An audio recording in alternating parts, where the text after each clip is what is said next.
and the wealth of empire. Celebrated painters such as El Greco, Diego Velázquez, and Murillo created some of their most iconic works, while writers like Miguel de Cervantes penned enduring masterpieces such as Don Quixote. Architectural wonders like the royal palace of El Escorial were also completed during this time. Yet, even as this cultural renaissance was unfolding, Spain's political and economic fortunes were beginning to decline.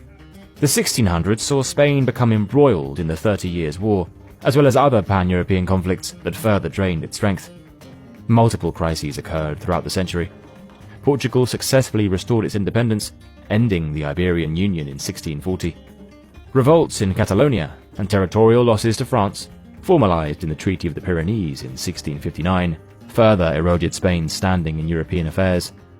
By the time the ineffectual Charles II, who was physically and mentally frail from generations of Habsburg inbreeding, died in 1700 without an heir, Spain was a dramatically weakened power. The death of the last Spanish Habsburg king sparked a major European conflict, the War of the Spanish Succession. Competing claims to the Spanish throne pitted the French Bourbon dynasty against the Austrian Habsburgs, along with their respective allies. A lengthy war followed, with battles fought across Europe and in Spain itself, as local factions supported different claimants. The war ended in 1714, with the Treaty of Utrecht, and Philip V, the French candidate, was recognized as King of Spain, although he was forced to cede some territories, with Britain taking possession of Gibraltar and Minorca for a time as part of the peace process. Under the new Bourbon rulers, Spain embarked on a program of reform and centralization. Philip V and his successors introduced French-style absolutist policies aimed at modernizing the administration and economy, inspired in part by Enlightenment ideas. In the mid-18th century, King Charles III implemented numerous Enlightenment-inspired reforms, promoting science and academia, investing in infrastructure like roads and canals, modernizing agriculture and commerce, and reducing the power of the church. These initiatives, known as the Bourbon reforms, sought to revitalize a stagnating economy and streamline governance in both Spain and its colonies. By the end of the century, Spain had regained some prestige and made progress in modernization, though it remained far from the dominance it had enjoyed in the 16th century. Moreover, trouble was once again looming on the horizon. The French Revolution and the emergence of Napoleon Bonaparte upended Europe in the late 18th and early 19th centuries, and Spain was no exception.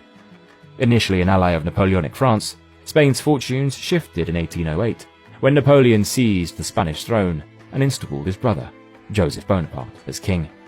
This provoked a mass uprising on the 2nd of May 1808, when the people of Madrid rebelled against French occupation, an event famously depicted by the painter Francisco Goya. The rebellion quickly spread, launching the Peninsular War. Spanish regulars, local militias, and guerrilla fighters took up arms against the French occupiers. The British, led by Arthur Wellesley, the Duke of Wellington, allied with the Spanish resistance and Portuguese forces to fight the French. The war was brutal, with atrocities committed on both sides. After years of bloody conflict, the French were gradually worn down, and by 1814, Napoleon's troops were driven out of Spain. While Spain fought for its own liberty, her colonies in the Americas seized the moment to pursue their own freedom. Beginning in the 1810s, inspired by the American and French revolutions, Spanish America rose in revolt. By 1825, nearly all of Spain's colonies, including Mexico, Gran Colombia, Peru, Argentina, and others, had won independence after years of bloody struggle. Spain was left with only a few overseas territories, her island colonies in the Caribbean and the Philippines. The loss of its empire dealt a devastating blow to Spain's economy and global prestige, yet more instability followed throughout the 19th century. King Ferdinand VII, whose reign veered between absolutism and liberalism, died in 1833, leaving the crown to his daughter, Isabella II. However, his brother, Don Carlos, contested the succession, sparking the First Carlist War, a brutal civil conflict between liberals supporting Isabella and traditionalists backing Carlos. Although Isabella's cause prevailed, Carlist uprisings would re-emerge repeatedly during the century. Despite securing her position, Isabella II's reign was plagued by political instability, military coups, and factionalism.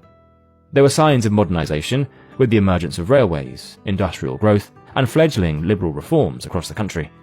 Nevertheless, her popularity plummeted, and she was eventually deposed in 1868.